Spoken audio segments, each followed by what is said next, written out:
Once upon a time, there used to be a very beautiful and enthralling village near a very peaceful river. In that village, there lived a young, merciful and gullible boy named Michael. He was the only son of his parents. He was so gullible that even a boy of 10 years old could fool him. Michael had big dreams and aspirations in his life, and he was completely determined to achieve them no matter what obstacles came his way. He was prepared to cope with them. However, his life was filled with many toxic people who did not want Michael to make any progress and achieve any achievements in his life. Michael soon realized that there were people in his life who were constantly bringing him down from reaching where he always wanted to reach. These were the toxic people who constantly criticized, belittled, and discouraged him. Most of these toxic people were no other than his friends, relatives, and neighbors who were always envious of him. First, Michael tried to ignore these toxic people and continued to pursue his dreams. But as time went on, their negativity started to affect his confidence and motivation. He began to doubt himself and his abilities. Toxic people were bringing him down, and he knew that he had to do something about it. One day, Michael made up his mind to confront the toxic people in his life. He told them how their negativity and negative talks were affecting him and that he could no longer tolerate it. Some of them were apologetic while others continued to be toxic. Michael realized that cutting himself off from the toxic people was not easy for him, but it was necessary for his well-being and success.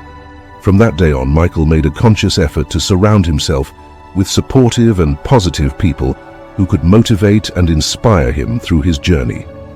One day, when Michael was sitting under a large tree near the beautiful pond of his village, a few of his negative friends, who had become much richer in their lives, approached Michael and began to ask what he had thought to do in the near future and what he had done in his life so far.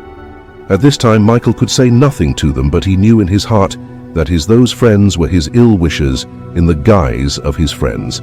That's why he said nothing to them about his future plans. But somewhere or the other, it had hurt Michael's feelings. Now he was getting ambiguous about his dreams and aspirations. Being disturbed by all this, Michael thought to approach an old wise Buddhist monk to seek his guidance and support that could sail his boat of life through the ocean of life, and about whom one of his very good friends had told him. The Buddhist monk used to reside peacefully with his disciples in his monastery, nestled among the high and wider valleys. The wise old Buddhist monk was renowned for his guidance, profound wisdom, and deep knowledge. After covering the arduous journey to the monastery, Michael finally reached there. Having reached there, Michael saw that the Buddhist monk had already been engaged in solving the problems and sufferings of the people troubled by life.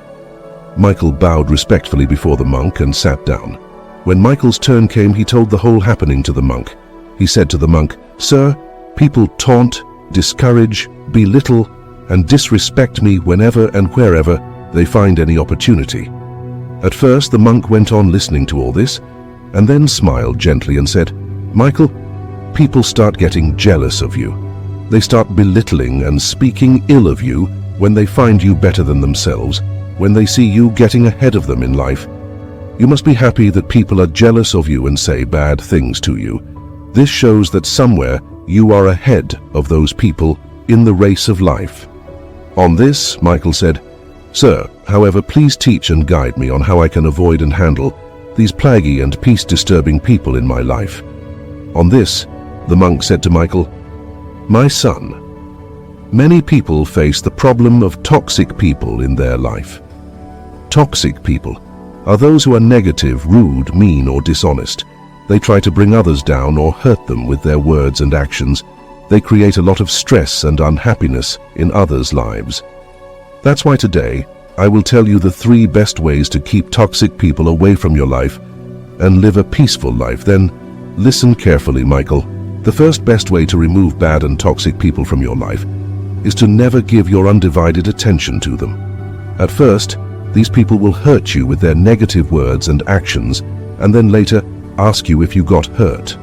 So, if you really want to live a peaceful life where there should be no toxic elements and no negativity, then you have to put your full attention on what you want to do in your life, and don't let anything distract you from doing it. Just focus only on what is important to you and what you have control over. Michael, when we are focused on our work, our priorities, then we don't have the time to see all the drama around us. We don't have the time to notice the mistakes of others. Wherever you go, you will surely find such toxic people who will always try to bring you down to their level. After imparting the first lesson to Michael, the monk started telling the second best way to handle the toxic people and the people who don't like us. Michael, wherever you find any toxic people around you, then never respond to them. This is the best reply to them from our side. Just keep yourself engaged in what's best for you, what's best for your present and future. The more you pay attention to what these people say, the more you will trouble yourself, the more you will break yourself from within. That's why you have to make yourself strong, both inside and outside, so that whenever you come across a bad person, you will be ready for it. They were always toxic before you, and they will be toxic after you. You don't have to make any room for people who cause you pain or suffering or make you feel small. You don't have to make any room for the people who make you feel bad, who make you feel broken from the inside, who always try to disregard your feelings, and who always dislike and disrespect you and your emotions. Michael, you are good to them until you are working for them. And as soon as you stop working for them, they will not remember what you did for them. All they will remember is what you didn't do for them. Such people use innocent people to get their work done. And when their work is completed, they do not even ask those people about their well-being. Let's just say these people are mean and selfish right from the beginning. That's why try to keep yourself away from these toxic people as much as possible, because these people themselves are of negative energy, and they also affect other people with their negative energy and actions. Saying all this and giving 3 valuable lessons to Michael about how to handle toxic people in life, the monk closed his divine eyes and began to meditate again. Michael got up and thanked the monk for imparting these 3 invaluable teachings about toxic people, for his guidance and spiritual support. After bowing down respectfully before the monk, Michael returned from there.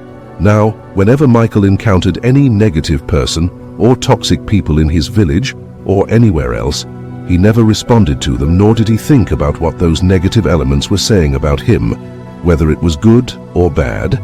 Slowly, by taking control of his relationships and surrounding himself with positivity, Michael was able to overcome the obstacles in his way and achieve the goals he always wanted to achieve. As we come to the end of this Zen journey, I invite you to become an integral part of our Inspira Zen community. If you found inspiration in this story, support us by hitting the like button, sharing it with your friends, and leaving a comment below with your thoughts or any Zen stories you'd like to hear next. And for more moments of motivation and tranquility, don't forget to subscribe and ring the notification bell. Your engagement fuels our journey. Thank you for walking this path of wisdom and enlightenment with us.